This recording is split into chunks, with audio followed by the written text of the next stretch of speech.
కేసీఆర్ గారిని ప్రశ్నిస్తున్న సందర్భంలో తెలంగాణ భవన్ చుట్టుపక్కల భావోద్విగ్న పరిస్థితులు నెలకొన్నాయి.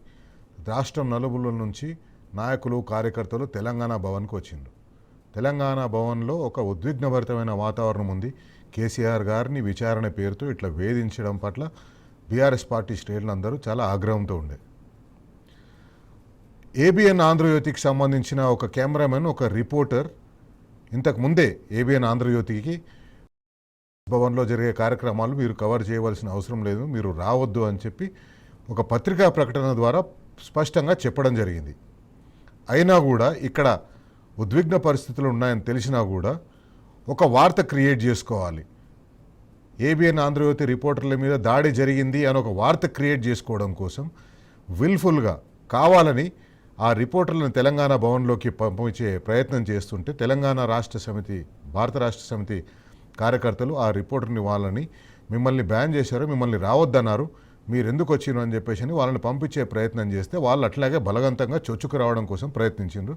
ఆ ప్రయత్నించిన సందర్భంలో బీఆర్ఎస్ కార్యకర్తలు కొందరు వాళ్ళని తోసేయడం జరిగింది. దాన్ని ఏబిఎన్ ఆంధ్రజ్యోతి చాలా పెద్దగా మా రిపోర్టర్ మీద దాడి జరిగింది, మా రిపోర్టర్ మీద దాడి చేశారు. తక్కలపల్లి రవీంద్రరావు గారిని మీరు ఆహ్వానించారు, మీరు ఆహ్వానించి ఆయనని గెట్అవుట్ అన్నారు. ఇక్కడ మిమ్మల్ని రావద్దని చెప్పిండ్రు. మీరు రావద్దని చెప్పిన తర్వాత కూడా మీరు వచ్చే ప్రయత్నం చేస్తే మిమ్మల్ని రావద్దు అని చెప్పేసి అంటే గెట్అవుట్ అంటే మీరు దాన్ని ఏదో మా మీద దాడి జరిగిందని, మా మీద దాడి చేసిందని చెప్పుకోవడం ఇది అత్యంత దుర్మార్గం. ఇది మీకు పద్ధతి కాదు. రావద్దన్నప్పుడు రావద్దనే దానికి గౌరవించాలి. ఒక వ్యక్తి ఎవరినైనా మా దగ్గరికి రావద్దు, మా ఇంటికి రావద్దు, లేదా మా ఆఫీస్కి రావద్దు అని చెప్పేసి అంటే దాన్ని గౌరవించాలి. నీకేదో హక్కు ఉన్నట్టుగా నేను వస్తాను, ఎక్కడికంటే అక్కడ వస్తాను, నా మీద దాడి చేస్తే దాడి చేస్తే దాని మీద విమర్శలు, దానికి తోడుగా భారతీయ జనతా పార్టీకి సంబంధించిన నాయకులు దాన్ని ఖండించడం, భారతీయ జనతా పార్టీ ఆఫీస్కి మీరు కొందరిని రావద్దని చెప్పేసి మీరు ఒక లిస్ట్ తయారు చేసుకున్నారు.